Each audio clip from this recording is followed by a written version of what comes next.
Sagittarius. Welcome to your March 2018 horoscope. It's a very busy month this month with lots happening up there in those planets.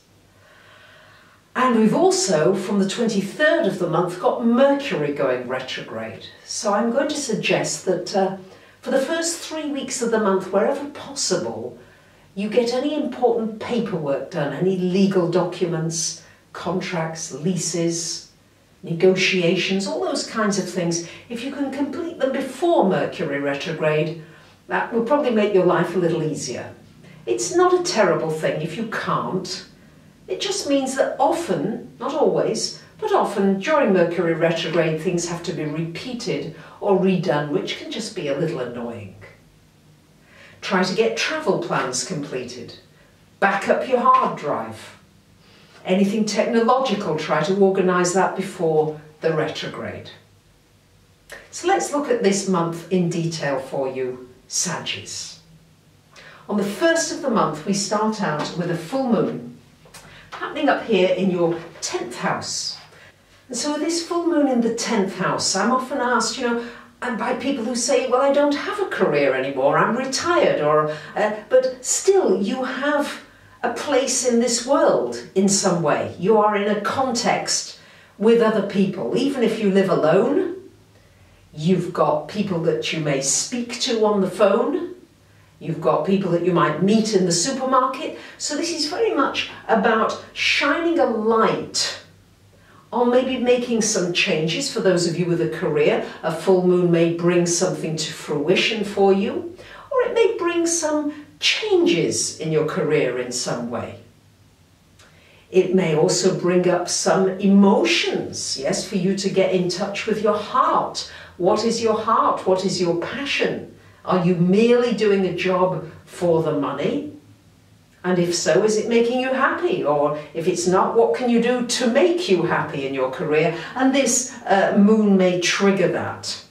So certainly some changing tides maybe into the way you interact with people in your everyday life. Maybe opening your heart a little more, being a little more vulnerable, being a little more childlike, a little more playful, because the moon in your chart is the child within. That soft child. That's why very often people don't always identify with their sun sign, sometimes the moon sign, because the moon changes sign every 2.5 days approximately. The sun takes 30 days to change sign. So very often the moon sign is that child. So again, really bringing out that playfulness in you, in your interactions with people, in your work, and also in your everyday world. On the 7th of the month, we've got Mercury and Venus are going into your 5th house. Well, this is fun with a capital F. This is wonderful for any kind of, I say, speculative thing. If you fancy just a little dollar or so flutter on the lottery, sometimes this could bring you just a sudden stroke of luck.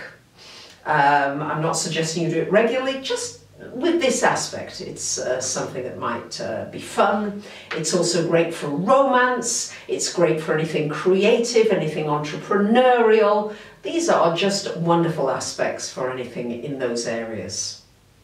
And once again, for bringing out the child in you. On the 17th of the month, we've got a new moon here in your 4th house of home, joining the Sun and Neptune there. So this is new beginnings in your environment.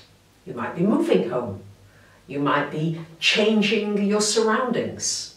There might be something new happening with a family member. Some changes, a shift of energy, a breath of fresh air coming in. So really good time to clean and dust and, really clean the aura, burn some sage or incense or oils or whatever that somehow cleanses the air around you.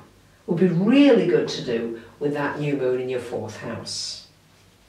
On the 18th of the month, we've got, and of course, the first couple of weeks of the month, we've got Mars in your sign. So Sagittarius is a good first couple of weeks to take action, to be proactive.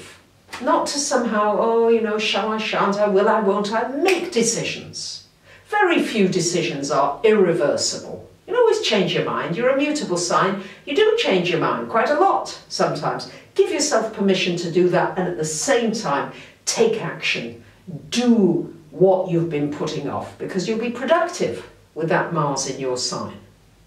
And then on the 18th, it goes into the second house, energy working with Pluto and Saturn there. Again, take action with your finances. If things have been slumping, well, what can you do to change it? What's the action you can take? It's all very well to think about things, but do something. So maybe you need to pay off some debts. Maybe it's time to put some energy into a passive source of income. Whatever it is, take action, because that Mars is really good there. On the 21st of the month, we've got the Sun coming into this 5th house, again encouraging romance in your life, playfulness, entertainment, comedy. Mercury retrograde on the 23rd, goes there retrograde until the 16th of April, so really good time for re-evaluating. Hey, am I having fun right now? If not, why not? What could I do to bring some levity, some joy? Could I just break out into a laugh? Wouldn't that be fun? You know how it is when one person begins to laugh and a few begin. It's catching. Yes, it's just as infectious to have sadness as it is to have joyfulness. So how about you bringing some infectious laughter into your life and to the people around you? And finally, on the 31st of the month, we've got a full moon happening in your 11th house. This is shining a light on your friendships, your networks, the communities that you might be involved with online. Maybe it's time to do a webinar, online course, maybe you're going to give one, but good time to connect with like-minded people. And you might notice a shift in your friendships, a shift, some changing sands. Be prepared to release, to let go, and to allow something new and different to come in. So there you have it, lovely Saggies. I wish you a great month, and I thank you for commenting. I read them all, sharing and subscribing. Bye for now.